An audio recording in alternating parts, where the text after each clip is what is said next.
ஓம் சக்தி. ஓம் ஆதிபராசக்தி. என் அன்பு குழந்தையே, இந்த மங்களகரமான நாளில் உன்னை தேடி உன் அன்னை வந்திருக்கின்றேன். உன்னுடைய வேண்டுதல்களை எல்லாம் நான் நடத்தி தரப்போகிறேன்.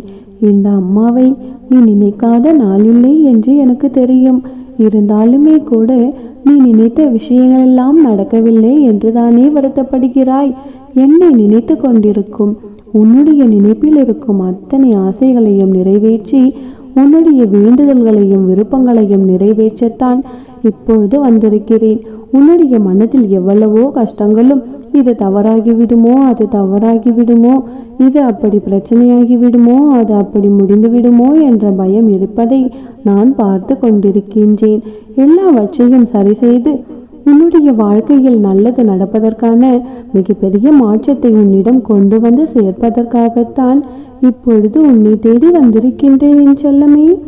வாழ்க்கையில் நீ துன்பப்படும் மாதிரி நிறைய விஷயங்கள் நடக்க செய்கிறது. நான் இல்லை என்று சொல்லவில்லை. ஆனால் நீ ரசிக்கக்கூடிய வகையிலும், நீ பார்த்து சிரித்து சந்தோஷப்படக்கூடிய வகையிலுமே கூட ஒரு சில விஷயங்களை உன் கண்முன்னே நான் காட்டி கொண்டிருக்கின்றேன். ஏன் அதை நீ உணர மாட்டேங்கிறாய்?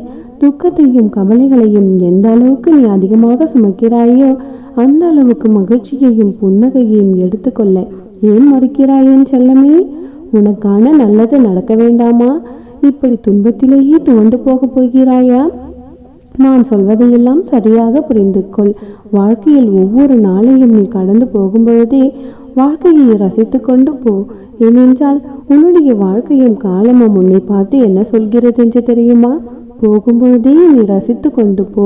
நீ திரும்பி பார்ப்பதற்கு நான் இருக்க மாட்டேன். உனக்காகவே நான் வாழ்க்கையாக இருக்கும் பொழுது என்னை ஏன் ரசிக்காமல் வாழ்ந்து கொண்டிருக்கிறாய் என்று கேட்கக்கூடிய அளவுக்கா உன் வாழ்க்கையில் நீ சோகத்தை பெரிதாக நினைக்கின்றாய்? அறிவாளியாக இருக்கக்கூடிய என் பிள்ளையான நீ எல்லா யதார்த்தங்களையும் புரிந்து வாழ ஆரம்பித்து விட்டாய். ஆனால் ஒரு விஷயத்தை தெளிவாக புரிந்து கொள்ளின் செல்லமே, இன்று நீ அனுபவிக்கும் உன்னுடைய கஷ்டம் நிரந்தரம் கிடையாது. அதே போல் உன்னை கஷ்டப்படுத்தி சந்தோஷப்படுபவர்களின் சந்தோஷம் நிரந்தரம் கிடையாது. எல்லாமே எப்பொழுது வேண்டுமானாலும் மாறும். உன்னுடைய கஷ்டங்களை எல்லாம் சரி செய்து உன் வாழ்க்கையில் மிகப்பெரிய மாற்றத்தை நான் உண்டாக்கப் போகிறேன். உன்னுடைய வேண்டுதல்களும் நீ நினைத்ததும் ஆசைப்பட்டதும் நடக்க எதையெல்லாம் தடையாக இருக்கிறதோ, யாரெல்லாம் உனக்கு தடையாக வந்து நிற்கிறார்களோ அத்தனை பேருக்கு மனமாற்றத்தை நான் உண்டாக்குவேன். நீ நினைத்தது நடக்க என்ன உதவி தேவைப்படுகிறதோ அதையும் நான் உனக்காக செய்து கொடுப்பேன் என் செல்லமே. விருப்பம் இல்லாத விஷயங்களை விட்டுவிட்டு எது உனக்கு பிடிக்காதோ, எதை பார்த்தால் மனம் சஞ்சலப்படுகிறதோ, கவலைப்படுகிறதோ அதையே யோசித்து யோசித்து எதற்காக வருத்தப்படுகிறாய்? காலம் என்றால் எல்லாம் கலந்திருக்கும். நல்லதும் இருக்கும், கெட்டதும் இருக்கும். காலம் என்பது மனிதத்தின் உருவம் மட்டுமல்ல, குணத்தையும் மாற்றக்கூடிய சக்தி படைந்தது என்பதை புரிந்து கொண்டு உன்னுடைய குணத்தால் நீ யோசிக்கக்கூடிய விஷயங்கள் எல்லாம் நல்லபடியாக இருக்கும்படி மாற்றி அமைத்துக்கொள். கோவை என்பது உனக்கு தேவையில்லாத, உனக்கு ஆபத்தை விளைவிக்கக்கூடிய விஷயம். கோபம் என்பது நீ வெறும் கையில் சூடான கரியை எடுத்தால் எப்படி சுடுமோ அதே போல் ஒரு ஆபத்தான விஷயம். தேவையில்லாத கோபத்தை, உனக்கு கஷ்டத்தை தரக்கூடிய அந்த கோபத்தை தூக்கி போடு. அறிவோடும் அனுபவத்தோடும் இருக்கக்கூடிய என் பிள்ளையான உன் வாழ்க்கையில் நானும் துணையாக இருக்கேன். இனி நீ தைரியமாக இருந்தால் எல்லா விஷயங்களும் உனக்கு சாதகமாக முடியும். என் தங்கமே, எதிரியின் சித்திரவதையை பார்த்து நீ வருத்தப்பட வேண்டாம். உன்னுடைய மௌனம் உன்னை நிச்சயமாக பாதுகாக்கும். உனக்காக எப்பொழுதும் உன் அன்னை நான் இருப்பேன். உன்னுடைய மகிழ்ச்சியை நீ எப்படி உருவாக்குவது என்று யோசித்து பார். அதை உன்னிடமிருந்து யாராலும் எடுத்துக்கொள்ள முடியாது. உன் வாழ்க்கையில் நீ ரசித்து சந்தோஷப்படக்கூடிய நல்ல நேரம் இது. எந்த காலத்துக்காகவும் நேரத்தை வீணாக்காமல் உன் வாழ்க்கையை சந்தோஷமாக வாழ ஆரம்பி. உனக்காக உன் அன்னை நான் துணையாக இருந்து எல்லா விஷயங்களையும் நீ ஆசைப்பட்டவாறு செய்து கொடுப்பேன். எல்லா விருப்பங்களும் உன் மனம் போல் உனக்கு அரங்கேறும். இனியெல்லாம் நல்லதாக நடக்கும். நீ ஆசைப்பட்ட விஷயங்கள் எல்லாம் உன் கைகளில் ஒவ்வொன்றாக கொண்டு வந்து உன்னை சந்தோஷமாக வாழ வைப்பேன். எப்பொழுதும் உனக்கு துணையாக உன் அன்னை நான் இருப்பேன். ஓம் சக்தி. ஓம் ஆதிபராசக்தி. என் அன்பு குழந்தையே, உன்னை தேடி இன்று உன் அன்னை வந்திருக்கின்றேன். குழந்தையே, உனது வேண்டுதல் அனைத்தும் நிறைவேறும் நேரம் வந்துவிட்டது. நீ சந்தோஷத்தில் மகிழ்ச்சியில் துள்ளி குதிக்கும் நேரம் வந்துவிட்டது. குழந்தையே, நான் இன்று உன்னை தேடி உனக்கு ஒரு நற்செய்தியை தருவதற்காக வந்திருக்கிறேன். இந்த நல்ல நாளில் உன்னுடைய கஷ்டங்களை போக்கி நீ கேட்ட வரங்களை அள்ளி கொடுக்க உன்னை தேடி வந்திருக்கின்றேன். என் அன்பான குழந்தையே, இந்த பதிவை முழுமையாக கேள். என் தங்கமே, நீ ஒரு நல்ல விஷயம் நடக்கும் என்று நினைத்து கொண்டிருக்கிறாய். அது நடக்குமா நடக்காதா என்று யோசிக்கிறாய். குழப்பத்தை விட்டுவிடு தங்கமே, அது நிச்சயமாக நடக்கும். உன் அம்மா நான் உன்னுடனேயே இருக்கின்றேன். நான் தொட்டது எதுவும் துலங்கவில்லையே, நான் எது நினைத்தாலும் எனக்கு நடக்கவில்லையே என்று நீ ஏக்கத்தோடு காத்து கொண்டிருக்கிறாய். என் தங்கமே, நிச்சயமாக உன்னுடைய கஷ்டங்கள் அனைத்தும் உன்னை விட்டு விலகத்தான் போகிறது. உன்னை பிடித்திருக்கும் கெட்ட நேரங்கள் இன்றோடு அடியோடு விலகத்தான் போகிறது. நிச்சயமாக உனக்கான நல்ல நேரம் தொடங்க போகிறது. உன் அம்மாவிடம் சரணடைந்த உன்னை நான் எப்பொழுதும் கைவிட மாட்டேன். என் நேரமும் என் அம்மாவே எனக்கு துணை, என் அம்மாவே எனக்கு அனைத்தும் என்று நடத்தி வைக்கிறார் என்று என்னை முழுமையாக நம்பும் உன்னை நான் ஒரு நாளும் கைவிட்டு விட மாட்டேன். உன்னுடைய வேண்டுதல்கள் அனைத்துமே நிச்சயமாக நிறைவேறும். அதற்காகத்தான் உன்னுடைய அருகில் நானே இருக்கின்றேன். என் தங்கமே, உன்னிடத்தில் நல்ல குணம் இருக்கிறது. ஆனால் பணமில்லை என்று நீ மிகவும் கவலைப்படுகிறாய். குணமுள்ளவர் கோபுரம் போல, பணமுள்ளவர் கலசம் போல. கோபுரம் மீது கலசம் இருக்கும். கலசங்கள் மாற்றப்படலாம், ஆனால் கோபுரத்தை அசைக்கவே முடியாது தங்கமே. குணமே என்றும் நிலைத்திருக்கும். உன்னுடைய நல்ல குணத்திற்கான பரிசு கூடிய விரைவிலேயே உனக்கு கிடைக்கத்தான் போகிறது. நீ என்னை வழிபட ஆரம்பித்தது நான் உனக்கு துணையாக வந்ததால்தான். இதை நீ அறியாமல் இன்னும் நீ என்னை தேடிக்கொண்டே இருப்பது ஏன் தங்கமே? நான் உன்னோடு இருக்கின்றேன். உனக்கான அனைத்தையும் நானே பார்த்து கொள்கிறேன். உனக்கும் எனக்கும் உள்ள பந்தத்தை உனக்கும் இடையே உள்ள பந்தத்தை வார்த்தைகளால் வர்ணித்து விட முடியாது. நான் ஒரு அனாதை, எனக்கு வீடு வாசல் இல்லை, மனோ பிள்ளைகள் இல்லை என்று நீ எதை நினைத்தும் கவலைப்பட வேண்டாம். குழந்தையே, நீ என்னையே நினைத்து கொண்டிருக்கிறாயா? உன்னை ஒரு பொழுதும் நான் கைவிட மாட்டேன். ஒவ்வொரு நொடியும் நான் உன்னை நினைத்து கொண்டிருக்கிறேன்.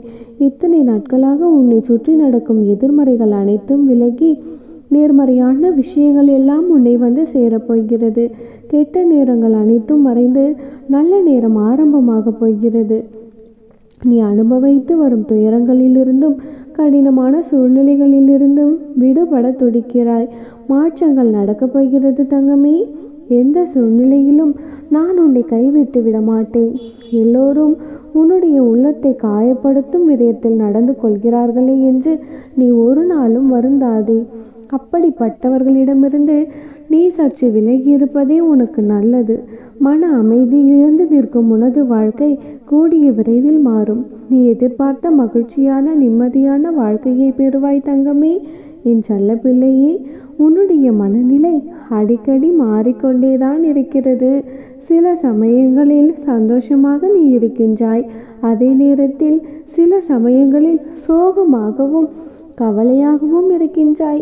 என் தங்கமே, நீ கவலைப்படும் பொழுதெல்லாம் நினைத்து பார், எதற்காக நான் இப்பொழுது கவலையாக இருக்கிறோம் என்று. உன் மீது உண்மையான அன்பு இல்லாதவர்களை நினைத்துதான் நீ கவலையாக இருக்கின்றாய். மதியாதார் தலைவாசல் மிதியாதே என்று சொன்னால் நீ ஒரு நாளும் கேட்கப் போவதில்லை. அவர்களை நினைத்தே கவலைப்பட்டு கொண்டிருக்கிறாய். உன்னை நீயே வருத்தியும் கொள்கிறாய். நேரத்தையும் காலத்தையும் செலவழித்து கொண்டிருக்கிறாய். ஆனால் அவர்களோ உன்னுடைய வாழ்க்கையில், உன்னுடைய கஷ்டத்தில், உன்னுடைய உழைப்பில் குளிர் காய்ந்து கொண்டிருக்கிறார்கள். இதுதான் உண்மை. இதைதான் முதலில் நீ புரிந்து கொள்ள வேண்டும். நான் உனக்கு மறைமுகமாக பல முறை கூறிவிட்டேன். கவலையை விட்டுவிடு, விட்டு சென்றவர்களை நினைக்காதே என்று. ஆனால் நீயோ, உன்னுடைய மனமோ நான் சொல்வதை ஒரு நாளும் கேட்பதே இல்லை. வீணாக கவலைப்பட்டு கொண்டிருக்கின்றாய். கிடைக்காத அன்பிற்காக ஏங்கியும் கொண்டிருக்கிறாய். உன்னுடைய உழைப்பு அவர்களால் சுரண்டப்பட்டுள்ளது. உன்னிடம் வாங்கி சாப்பிட்டு விட்டு பின்னால் உன்னையே குறை சொல்கிறார்கள். உன்னுடைய முன்னேற்றத்தையும் உன்னுடைய சந்தோஷத்தையும் பார்த்து பொறாமைப்படுகிறார்கள். உன்னை தட்டி கொடுத்து உன்னுடைய முன்னேற்றத்திற்கு அவர்கள் உதவி செய்வார்கள் என்று நீ நினைக்கின்றாய். ஆனால் அவர்களோ உன்னை கீழே தள்ளத்தான் நினைத்து கொண்டிருக்கிறார்கள். அது தெரியாமல் நீ அவர்களிடம் ஓடி சென்று உதவி கேட்கிறாய். உன்னுடைய அன்பையும் அவர்கள் மீது கொட்டி தீர்க்கிறாய். என் தங்கமே, நீ என்னுடைய செல்ல பிள்ளை. நீ இவ்வளவு நல்லவளாக இருப்பதில் தவறில்லை. ஆனால் புரியாத அன்பிற்காக போய் உன்னை நீயே வருத்தி கொள்கிறாய். அதுதான் உன் அம்மாவிற்கு கஷ்டமாக உள்ளது. நல்லவர்களாக இருக்கலாம், ஆனால் ஏமாளியாக ஒரு நாளும் இருந்துவிடக்கூடாதல்லவா? உன் மீது உண்மையான அன்பை உன் குடும்பம் மட்டுமே வைத்துள்ளது. அவர்களுக்காக நீ சற்று நேரத்தை ஒதுக்கலாம். அவர்களிடத்தில் பேசலாம். அதை விட்டுவிட்டு வீணாக இவர்களிடம் சென்று உன்னுடைய நேரத்தையும் உன்னுடைய காலத்தையும் உன்னுடைய உழைப்பையும் வீணடிக்காதே. உன்னுடைய குடும்பத்திற்காக நீ செய்ய வேண்டிய கடமைகள் அதிகமாகவே உள்ளது. அதை முதலில் கவனி. அவர்கள் மீது அன்பு காட்டு, அக்கறையை செலுத்து. அதை தாண்டி யாரையும் நினைத்து நீ வருத்தப்பட்டு கொண்டிருக்காதே. உனக்கு இறுதி வரை உண்மையான அன்போடு வருபவர்கள் உன்னுடைய குடும்பம் மட்டுமே. நல்லது மட்டுமே நினைக்கும் உனக்கு நிச்சயம் நல்லது மட்டுமே நடக்கும். உன் அம்மா நான் உனக்கு எப்பொழுதும் துணையாகவே இருப்பேன்.